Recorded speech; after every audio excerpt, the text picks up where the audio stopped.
Let's go. Hey team, Oliver here. This week I interview Mike Radenbaugh, founder of Rad Power bikes. If you don't know, Rad Power bikes are the largest e-bike manufacturer in the US, and this has been a conversation I have long wanted to have. Mike is a total stalwart of the industry. He's been around longer than most and has been through the ups and the downs and everything. So this conversation was amazing. We got to go all the way through his story, how he's built his company, what he thinks is interesting. He also reveals a brand new product, which I'm very excited about. It's the most requested product ever from Rad, and they finally released it, and we got to be one of the exclusive launch partners for this. So check that out. That's around minute 13. But in the meantime as well, he also talks about what he's going to be up to now that Phil Molyneux has taken over as CEO at Rad Power Bikes. If you like this, you will also like, I can almost guarantee it, our Rider Choice Awards. These are the Oscars, the Tonys, the BAFTAs of the micromobility world. We are going to be announcing our finalists, and then very soon the winners will be announced at Micromobility World on January 19th. Go and check it out at micromobility.io and check out and vote for your favorite companies in each of the different categories that we have. We're talking scooters, bikes, shared services, and a whole suite of other things as well. If you are into micromobility, this is also a great way to learn about the other companies that are in the space as well. So go check it out. I know you're going to love it. And in the meantime, here is Mike. Let's go. Welcome back to Micromobility. Today we have with us someone who I've been incredibly excited to have on for a very long time, Mike Radenbaugh, CEO, until recently of Rad Power Bikes. How are you doing today, Mike? I'm doing great, Oliver. It's been too long coming, but great to be with you. Yeah. Hey, look, it's actually really funny because for a long time I didn't actually know about. I'd heard about sort of Rad Power Bikes, but being in New Zealand, I wasn't quite aware of the size of the phenomenon that you have built in the US. And it's become incredibly clear for anybody who's spending time in the micromobility industry that you're just like a juggernaut. And James Gross, who's one of the co-founders of Micromobility Industries, has very strictly told me, he's like, this is the Henry Ford of micromobility. Do not stuff this up, this interview. So I'm here merely to listen and to hear you tell your story. And I want to start really with like just a little bit about Rad Power Bikes, because I think there's a lot of people who listen to this who may not be in the States and might not have sort of as much visibility as a lot of us about the industry, about the company. Can you take me through, where you're at now, and then we can go back into like the history of how you got there in the first place? Yeah, so Rad's the largest electric bike company in North America, and we've done things a little bit differently. We're the pioneer of direct-to-consumer e-bikes, and we build e-bikes that are less bike-like and more bridging into things, the stuff you talk about on the show a lot, which is something that blurs the lines between automotive travel and the comfort of an automobile and the convenience, low cost, and low environmental footprint of small electric vehicles. So one of those vehicles that we love a lot here at Rad is the Rad Rover, which was our flagship product, and that introduced fat tire bikes into the e-bike category for all the benefits that they bring from comfort and stability on rough roads, and all the way up to our category creating Rad Runner, which is one of the first of its kind compact cargo bike. And that has this beautiful patented seat design that turns it from bike-like pedaling seating position to a more moped-like seating position, which is just a great way to bring adult riders into the scene from their, maybe they're reminiscent of their days on their Huffies or their Schwinn's, and they're able to enjoy that, but with the automotive like comforts of high handlebars and upright riding position and strong brakes and integrated lighting and universal front and rear rack mounting systems for carrying cargo and pets and gear. So that's a lot about what Rad has tried to do for the category, is popularize e-bikes by taking a very different lens on it. And you mentioned like the Henry Ford reference, and this was always key to our business, was accessibility and price, but also accessibility accessibility and design. And so you'll see that we've also been hard at work making step through electric bikes the norm. And when we got started, there was a lot of comments around how step through bikes. We'd hear comments from folks about how they were girls' bikes and referencing them with some gender association. And so we've really been trying to re-educate the consumer that a step through bike is just it's a better e-bike. It's more utilitarian. It's more useful. It's easier to get on and off when you've got the front and rear racks loaded up. And we're excited to bring those to millions and millions of people here over the next few years. Totally. And in terms of sales, I mean, I know that these are not public and I know you don't make them public, but you did recently announce that you've done 500,000 bikes. And I've gone backwards and worked it out. So it's like you did 100,000 in 2020, or you kind of got cumulative to 100,000 in 2020. And we're 2 years later and you got to 500,000. So you're clearly like a bit of a juggernaut in this space, as we were mentioning. Do you have a sort of like a guide just as well on the footprint of like, because I know that one of the things you've done obviously is being direct to consumer, but you've been expanding into having your own stores and that sort of thing. What just for a guide on the size that you're at the moment, is that a good guide in referencing how big you are, or is that doesn't really give much away? I mean, yeah, we do like to talk about the ridership, because that's why we're here. We're here to get the millions of people that are stuck living a car lifestyle and suffering because of it, their pocketbooks and the environment, and bringing people solutions. And so that matters to us in a great deal. But I mean, as of now, like I think we're just getting through Black Friday, Cyber Monday. It's Cyber Monday right now as we're recording this, and we're closing more in on 600,000 or so riders coming up here soon. So it's whoop, whoop. The Rad Revolution's growing fast. Yeah, awesome. Well, look, I think it's been really fun. There's a couple of really good episodes. If folks are interested in this, Mike, you've done some awesome interviews. One was with Guy Raz on the How I Built This interview with NPR, which you did back in 2021, which is a really good, in-depth 1 hour long interview about sort of the start of the company, which I really recommend people check out. And then you also did another one with Harry at our conference, Micromobility America, which is now up on YouTube, both of which I'll link in the show notes. But, one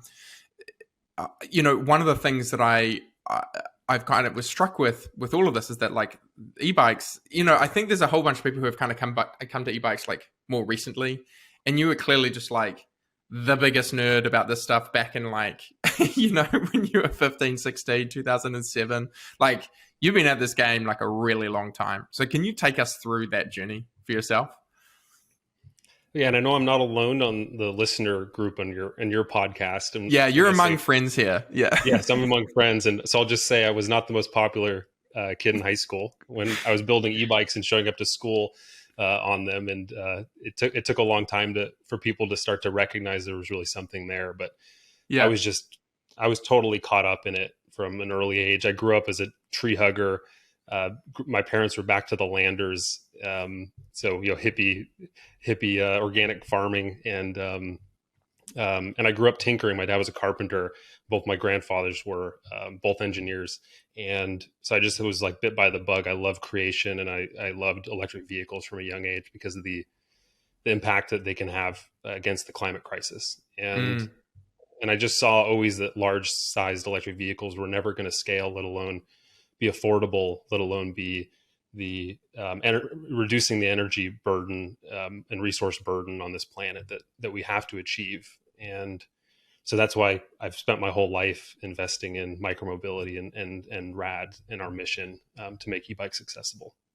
Yeah, though I was really struck in the Guy Raz interview about your sort of your like little trip off into making electric golf skateboards, which sounded like hysterically fun.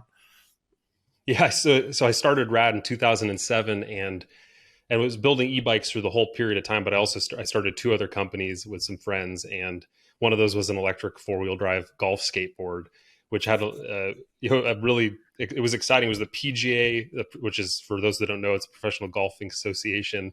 It was the best new product of the year.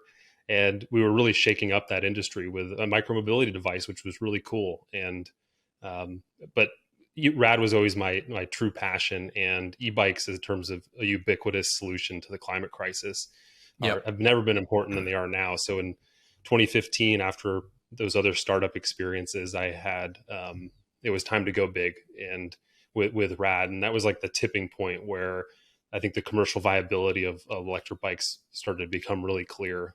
And, you and Horace talk about this a lot, this idea around just the pricing and the availability of certain, whether that's cells at the battery cell level or even power electronics. We just got to a point where it could all come together in a really great high value package for consumers.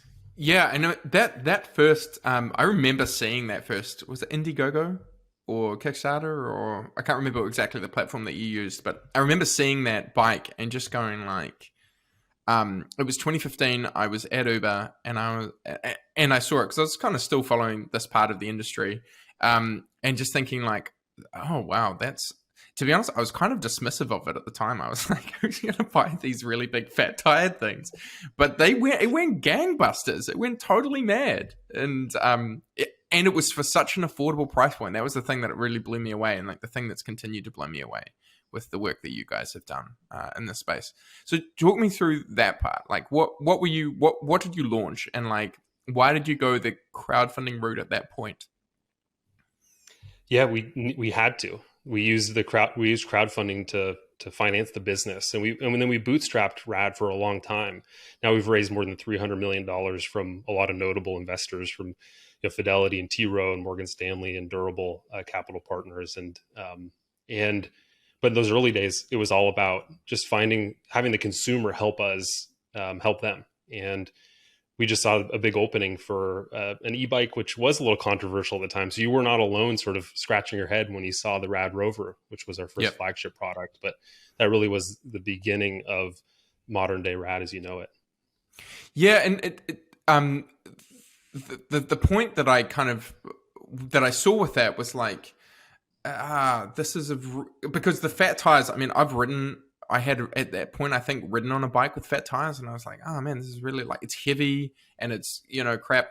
I hadn't quite clicked that, of course, the electric would make that material a difference in terms of really just taking all that weight away. And I assume that that's kind of why it was a popular product, was it's just, if you can ride those big tires and you get all the benefits of having those big tires, but you have none of the downside of like, you have to pedal really hard and, drops you. Yeah, I can see it. So, was that also, I mean, were you selling into a community at that point, or was that how the community started getting formed around that? That's how it started. It was there all along, and we knew it. And going back to 2007, when I first started the company, my first customer was struggling with some health issues and wanted bigger tires for comfort and higher handlebars. And there was this consistent theme with every customer I was helping build an e-bike for, and they all wanted something that was a lot more, feature rich and comfortable. And I always make the joke internally, say with our R&D team, about how many cup holders our bike should have on it, and it should match that of the modern day minivan, which I think is like 16 cup holders. Yeah. Right. Yeah. It's a lot now. But totally.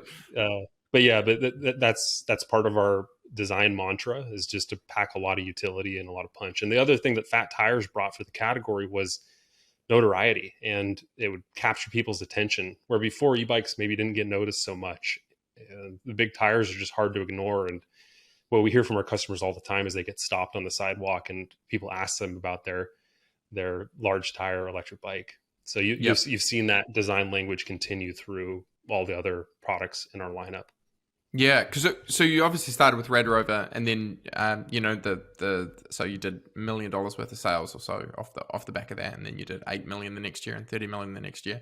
So you've continued on, like, and at this point now you have obviously quite a number of models. The one that I actually had a chance to ride when I was up in 2019, and that was the thing, was it was the Rad Rover, the Rad Wagon, but I think it wasn't the 4, it would have been the 2 or the 3.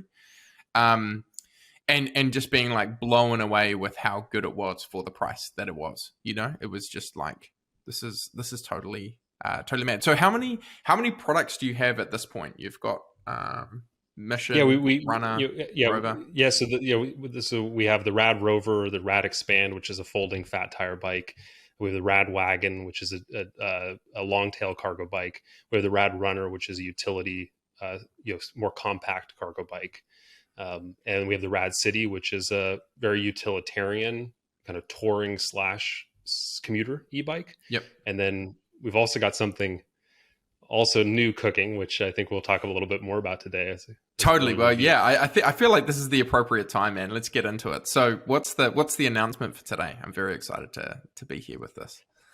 Yeah. So I hope today was a good use of your time, Oliver, because I know you just came off of a cold, but your radio voice still sounds amazing. I don't know how, but we really appreciate it, because today's a very important day for Rad as this goes out, because today's the launch of our #1 most requested product ever.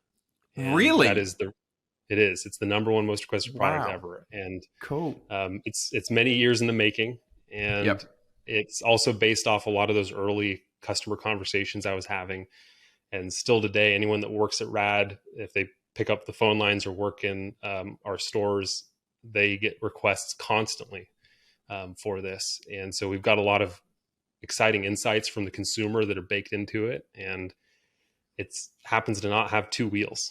Wow. This is the first vehicle ever for Rad that has 3. And that is because this is the RadTrike that's coming out today. So love it. Anyways, super excited to be able to be on the show and reveal it with you.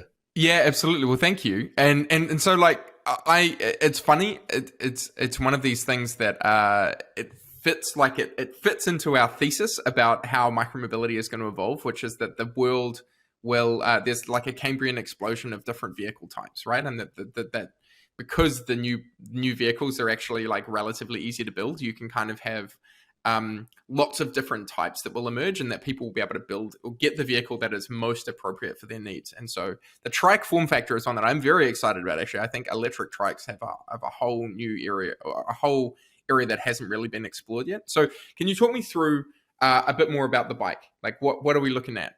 What's kind of interesting about it? Like I said, it's been multiple years in the making. This is a category where it's really been undertaken care of, which is basically it's a customer that wants the high payload. So it's a 415-pound payload. Yep. Which is, so it's got this credible cargo capacity, and also people that want more stability. So I don't think it's what we've learned so far in all of our consumer research is that it's a pretty broad category. The requests we get are from everyone from people that own small businesses to people that want to upgrade to a RadTrike. Maybe they would benefit from the stability, so they've got another Rad model and they want to upgrade to it, or they want to buy the RadTrike for someone else in their life who could also benefit from the stability or the added utility of it. So it's just also, I'd say it's incredibly fun to operate. I've been commuting on one at night in stealth mode. It's the only way I can get away with riding a RadTrike around Seattle. But but it's just incredibly fun to ride too, because it's got a steel frame, which is the only steel bike in our lineup. That has a lot to do with the payload capacity and also some of the vehicle dynamics. So it's really stable, despite it being 3 wheels. It's incredibly stable because the weight's set low and back, and the frame can flex a little bit in corners. So I've just been having a blast commuting on it. So I can't wait to see people out riding them and trying a trike for themselves, because it's what we coined the term internally as an unexpected joyride. Yes, because you wouldn't expect it, but it just lights a smile on your face. It feels like you're a kid again. Yeah, I used to have someone in my family who had Parkinson's, and so for them they used to ride a trike around because it was the only way that they could have that stability. And so I can, your point earlier around you want to have vehicles that are accessible both in terms of price and in terms of obviously design. I think it's incredibly important, but I'm curious how you, like, from a marketing perspective, who do you think will buy these? Like, who are most likely to buy these in terms of those requests? When we met with James Gross in LA during our press tour there, and his quote was the one that we're hearing the most consistently. He's going to say it a lot better than I'm going to say it now, or he said it a lot better than I'm going to say it now, but he effectively said, like, there's a lot of people in my life that need this. And he said he's going to buy one to add to his fleet of Rad e-bikes down in Encinitas, so that when he has, I think it was somebody in his family was going to come and visit, and then they could all go ride together. which I think is such a cool thing. And so that's, I think, one of the campaigns that we've been playing around with internally is also this term of rad together, which is how do you get the whole household out of a car, and Yeah, totally. multi-generational folks out of a car, and small business owners even too, and people that need to carry their pets with them where they go, their furry, four-legged friends. And so I think you said it really well when we started talking about the trike, which is just like, this is blurring the lines of transportation and bringing people more options that have, and especially in areas that have been really underserved. Mm, mm. Um, in terms of the vehicle, so do you have a price point in mind? Yeah, so it's going to go for, it's available for sale starting today. Yep. Um, Woohoo. and it'll begin shipping in the beginning of January. Yep. So very quickly here. And it's available for test riding in all Rad retail stores starting now as well. And I'm at the Brooklyn store, Brooklyn, New York store today. And the team was setting up trikes and getting them ready for test riding in store, which is super exciting. And it's incredible. It's packed full of incredible value. It ships for free, and it's only $24.99, which I think Awesome. so it's a leading price point in the category. And so again, can't wait for people to get on it and just see what the cost of, less than they're spending on gasoline in a single year. And for most people, they can get a fully loaded electric trike from Rad for. Yeah, I mean, I think that's the, in a wider conversation around e-bikes and how the space has evolved. I think your point around, man, even that you can buy an e-bike these days that is as fully featured as that for the price of less than you'd spend on just filling up your car with gas, let alone anything else related to the car. I think it starts getting incredibly compelling.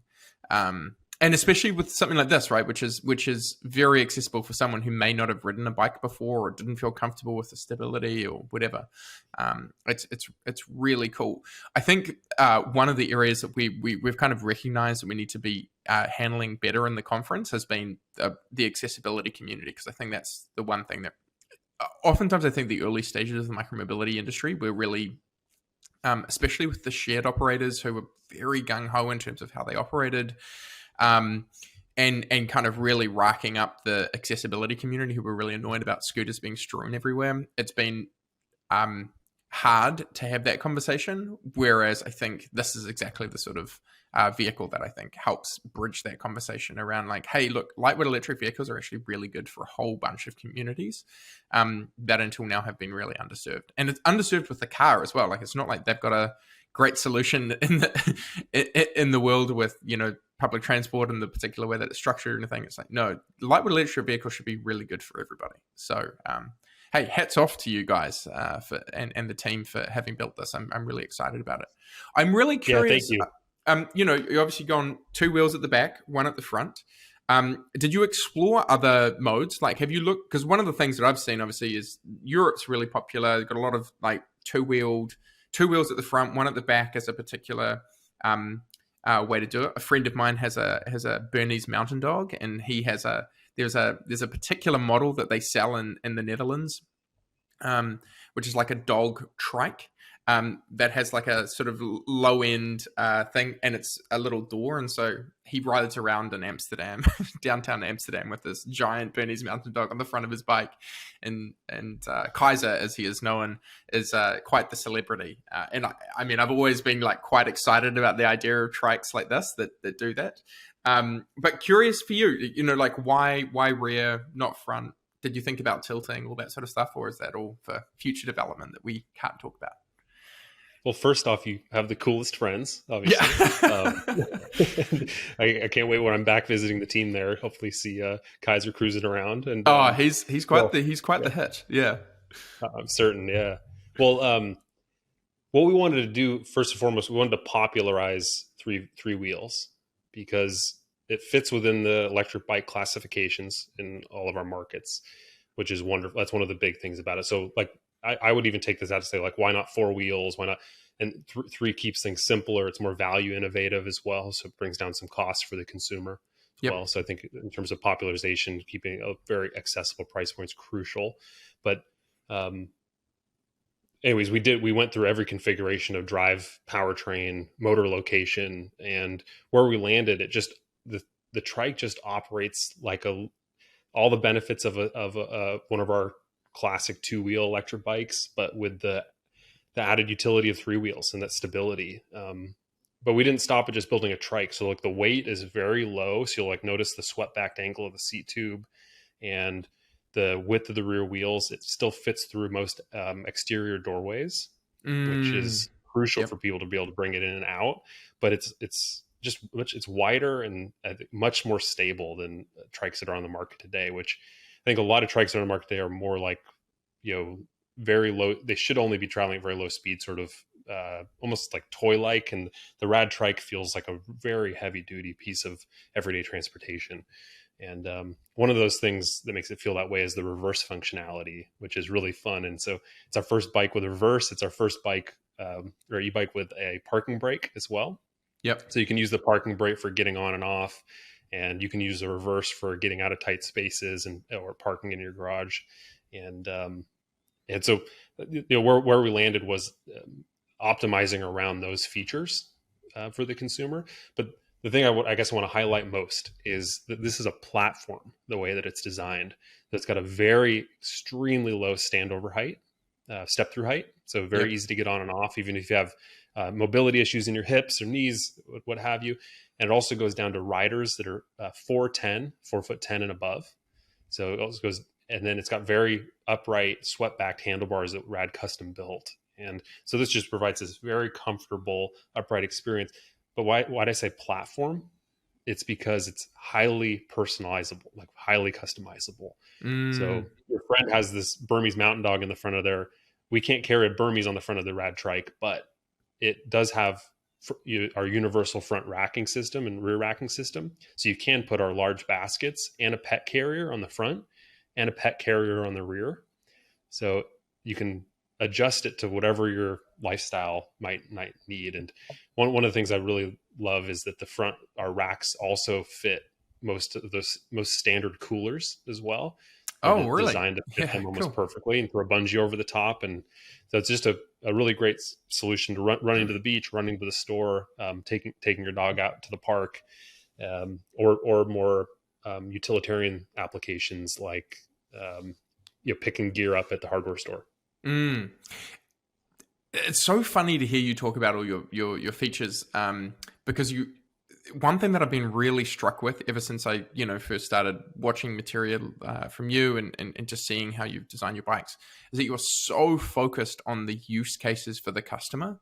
I think in the kindest way, some of the industry has been really focused on the fact that like we can build really cool things, and that we can and that we know that they're useful, right? Like we know that people want to have an e-bike to be able to get across the city and things like that. But I've been really struck with how dedicated you are to finding what are the pain points of a customer and working out how to fix them, and that you've gone really, your bikes are good looking, but it's really like function over form. A lot of the time it's like what is the thing that we can make that is the most useful thing for someone, and that's really been such a dedicated force for you. One of the things I really wanted to ask is, do you think that's because you've gone direct to consumer right from the get-go? Has that been a really big driver for you about that?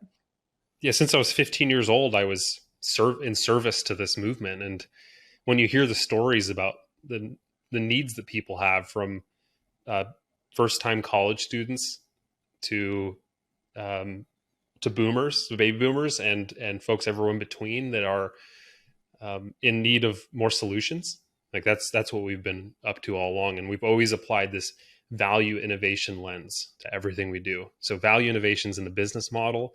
It's in owning our own retail stores. So you have this incredible, valuable experience, but without the markups of that would be experienced in a traditional model. And then through the product as well, as we go big on certain features and we eliminate others that are more surface level. So I agree with you. I think there's just a lot of, you've heard of penetration pricing, where someone will underprice something and sell it on a losing margin. There's also penetration specs that we've seen a lot in the category. And I'm not an Yeah. expert on other businesses, but we just try to focus on what matters, which is power, utility, range, comfort. And we've really doubled down on that with the RadTrike.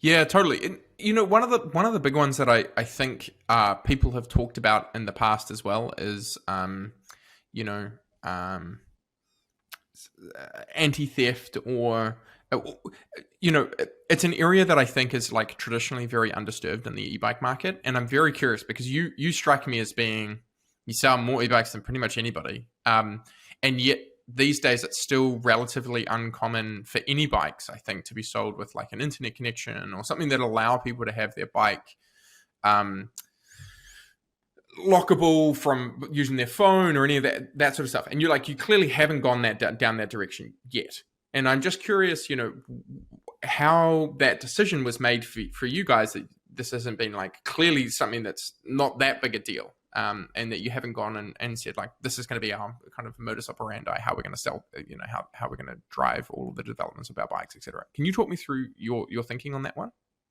In all the business leaders that are on listening to the show know this lesson. Probably they learned it the hard way, like I have. But you have to focus intently as a business from the early days. And so this is really a story of focus for us. Is that the customer wasn't asking for it. It would be incredibly expensive to do it well. And there are connected electric bikes out there, but maybe they are an app for the sake of an app, or the features are maybe not incredibly rugged or reliable. And that's what's crucial to us, is that we have to, if we're going to put anything out in the market, it needs to be rugged, it needs to be reliable, it needs to be dependable for everyday transportation. And so that's our focus, is like, will we get there in the future? I'm almost certain. But I think it's more of a timing and priority decision. Yeah, absolutely. I mean, the other part that I also have about that as well is just the thing that, as I kind of mentioned, like I was struck with the price, and you talk about value innovative, that's one of the elements that you bring to that. I was struck when you said that, not you necessarily, but I certainly have heard it. Maybe it was you, but it talked about the 1/3. You were able to get to 1/3 of the price. Because you were able to skip, dealers and distributors and then even bike shops to be able to get those vehicles out. You obviously, that comes with a cost, right? Like it does come with a cost in the sense of it. There's an element of servicing and other things that are like sometimes it's harder when you sell. Like I think that has been the death knell of a number of companies that have been trying to build in the space, and it's hard. Like it's harder to build a company when you're selling them directly to consumers. Oftentimes this is their first e-bike, so they don't really have much of a reference point, and you're trying to service all of that remotely. Like, how have you thought about that part? I'll give the context as well that like sometimes I read the bike retailers news, and the bike retailers, I think, have a particular view on the direct-to-consumer model, and they're like, no, it should all be, all of these people should be going and selling these bikes through bike shops, because bike shops are required to be able to have these bikes be serviced, et cetera, et cetera, et cetera. How have you, you've obviously made that trade-off in the way that you've built it, because it allows you to get bikes to a really good price point. How do you think about nailing that customer experience at the end point for a consumer, so that they, the bike is always serviced and it's kept up to speed and all of those elements as well? So today, if you are checking out on our websites and you enter your zip code, you're offered a variety of fulfillment options. And one of those is through a Rad retail store, delivered direct to your doorstep, or through our bike shop partners. And there's a small fee associated with that, but you get a white glove, fully assembled experience. And so we love bike shops, and we want to support them with super healthy revenue and high volume consumer traffic. And so we've gone really big there in the last few years, and continue to invest a lot into those relationships. We just announced today, I think in the UK also, we just launched 4 more service locations.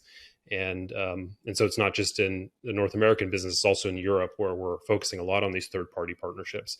We really believe just the volumes at which consumers we're supporting and the miles we're seeing them put down onto their e-bikes replacing cars, service is imperative. So more the merrier on the service side. And we found the bike shops that see the value in receiving some of that white glove assembly revenue and also the tail on the service revenue and some accessories, and really having that customer as part of their ecosystem for life, but on a Rad platform. That's a really good business. And then the one other thing I'd say is there's a lot of flaws in the traditional dealer business. If you think about it, a lot of these bike shops have suffered with hundreds of variations of bikes, powertrains, and wiring harnesses and batteries and motors from the myriad of hundreds of different brands and configurations that have come through there. So part of Rad's value innovation is also standardization and simplification, fewer models to have to inventory components. And so, we're not perfect, but we've heard horror stories of the multi-year waits for getting certain components from some default powertrain that was built 5 years ago that powertrain provider no longer supports anymore. So we believe our model is the one that's the most scalable and produces the best. That's what we see from our consumers. They get the best value up front, and then they have a myriad of service options. Yeah. How is that? Like, I also know as well that so you've ended up getting there's like companies like VeloFix and stuff who've come out and also provide mobile servicing and support, and that was an area that you guys went into for a while, and obviously that's one that you've scaled back. What is the how, like, because to me it strikes me as like there should be really good economics in a mobile servicing business. Were you finding that in particular areas, or is it just like an area that you just show is like, oh, we have to consolidate it, or like we have to focus on our business, and this is just one of those things that's a little bit superfluous? Yeah. Well, I think more what happened was third party service providers like VeloFix started to ramp up their reach, and again, going back to the focus comment, we're able to really focus in on what we do best and then work with them closely to build out a really robust business together. So I think we're one of their, if not their kind of premier partner. And, we got big plans in the works to keep that partnership getting stronger and stronger for the consumer. So there's just tons of value to be brought to the end user with the mobile service operations. And we still operate those in a few cities, but we did close down a number of locations, mid and then late in the pandemic, and focusing on these third party relationships as we also build out more and more Rad retail stores. Yeah, awesome. Yeah, the retail stores, I'm very excited to go and have a chance to check them out at some point soon when I'm up in the States again. Hey, well, look, I'm conscious of time, and also that I want to get to this part, which is, recently, there's been a bit of a transition within the company, and I'd love to hear you talk through that and just kind of where you think you're at with the business and the business is at in general as well. Of course. So I guess this is maybe a month ago now, or a month and a half, and it came out in the press more recently, but I transitioned from founder and CEO to founder and chairman, and this has been a process of a long time coming. So something I've been orchestrating for a long time with my very close partner, and now Rad's new CEO, Phil Molyneux. And so anyways, we're really energized by the new formation. And I think it all comes back to an entrepreneur's job. And I think Pioneer, like what we do is we just always have to be, myself included, be in the right role to scale this revolution. And this change allows me to focus on the conversation like this.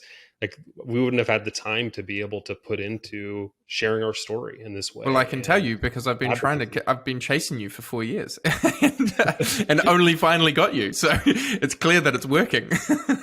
Yeah. So it's just right out of the gate, we're a month in, 9 months of transition and a month into it being formalized now. And I just couldn't be happier. And it's because of these kind of things. This is where I find my footing, and this is where I find the most motivation, is to be out on the road. Like I said, I'm at our Brooklyn store this week, and here for the RadTrike launch, and being able to help steward that launch, and then a lot of other innovation for the business, and also my primary job as the chair of the board, and then basically Phil Molyneux's number one supporter and partner. So yep. You'll see me doing a lot more advocacy for the category. It just became clear that it was quickly becoming more than a full-time job, both for myself and our government affairs team. And so I think hopefully Oliver, you and I can spend some more time together now. Oh, look, I'm really looking forward to it. And because I do want to understand, as we talk about this, I think I'd love to hear your assessment on the wider industry in terms of what we've done well and what we haven't done well in terms of advocacy. Because this is, I think, like what came up when we were at Micromobility America, and I know we've been having these same conversations in Europe. It's like, and this is a role that we're grappling with, right, at Micromobility Industries, is like, what is our role within the industry?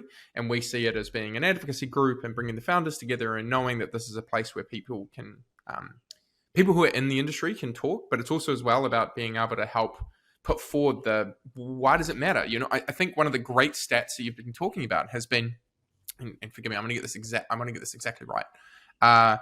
E-bikes get 1,600 miles per gallon, like the equivalent of miles per gallon, and you will offset about 150 million miles of vehicle miles a year at your current rates in terms of the amount of vehicles that you have deployed. 150 million miles a year is, if you take it 20 miles, it's like 1 million to 2 million barrels of oil equivalent, right? Of like. When I ran the numbers, maybe I'm slightly off. But we're starting to get like serious in the amount of oil and gas that we're starting to offset and that sort of impact. And yet, I think we've still been looking for who are those folks who are out there who can really tell those stories. And so I'm incredibly excited that you're choosing to put your talents into helping us do this. Thank you very much. Yeah, it's been my life's work. I mean, I've been doing this since I was 15 years old, and everyone that knows me internally knows that I'll be working on Rad for the rest of my life. And so very excited about this new formation. Yeah, I mean, just going back to some of the statistics you shared, in North America, the number one source of carbon emissions is passenger transportation, and 70% of trips are under 10 miles. And e-bikes, I believe, are the number one tool we have against the climate crisis. And there was an article recently posted, I can't remember the publication, but it's a major publication, and it was a question mark at the end of this, and it said, like, are e-bikes a serious tool for the climate crisis? And so that's our job, is to come together as an industry and fight against whatever misinformation, fight against 100 plus years of car culture that is killing us. That's our number one reason for being, and we'll make every decision in this business with that in mind. So it was great to be at Micromobility America and come together in person after a couple years of being split apart through the pandemic, and not only seeing other brands that we love, but also seeing a lot of our favorite suppliers and then your team. So it's great to just all be together again. I think you'll see a real acceleration coming up soon in the e-bike and e-trike movement as we kind of get through the hangover effect of the pandemic and come into the spring next year. Yeah, so I mean, I'm curious for you, like, what's the stuff you're most excited about in the 2, 3, 4, 5 years from now? Both in terms of impact, but also in terms of what you see coming down the pipe for vehicles. And it doesn't have to be your own, but just sort of generally in the industry. I shared a little bit about this at Micromobility America, but it's just accelerated since then. And we're 2 and 3 months after that event, and the amount of e-bike purchase incentives coming through at a local, regional, county, state, or hopefully in the future federal level is phenomenal here and in Europe and in Canada. So that alone, it's amazing to see local government and folks coming together to support, again, this crucial tool in the climate crisis. So I couldn't be more thrilled about this. I still believe there's just way too much attention placed on full-size electric vehicles, which get horrendous energy efficiency. They consume up 200. You can build 200 to 400, depending on the electric vehicle, Rad Power bikes per electric car battery. So they're just incredibly resource intensive. They're energy inefficient, and they're a step forward-ish from a traditional ICE vehicle, but a 5 or 6, 7, 8,000 pound unlimited speed, full of distractive screens, electric cars, not the solution. So that's another thing I'm very excited about, is I think Rad can play a really big role in inspiring the automotive industry to start to really put their money where their mouth is when it comes to cleaning up their fleet. 'Cause cleaning up their fleet is not just electrification. Do you It's not think autonomous vehicles. totally? Do you think that they'll do that though? Micromobility. Yeah. Do you think that automakers will go there though? It's either we're going to go there or we will not have a planet that we all get to enjoy. And that's already changing at an alarming rate. So I'm hopeful, and we're seeing movement now, but we've also seen over the last 10 years, like you've experienced, hundreds of electric bike companies come out and 99 of those go out of business. And similarly, automotive companies left and right have made claims about becoming and really putting some dollars behind the e-bike movement. And I just love to people see them walk the walk. So would I. I've been talking to a number of folks who are in those teams on those automakers, and the part that I worry about is just that they, it's so different to their own business model that they can't, like, it's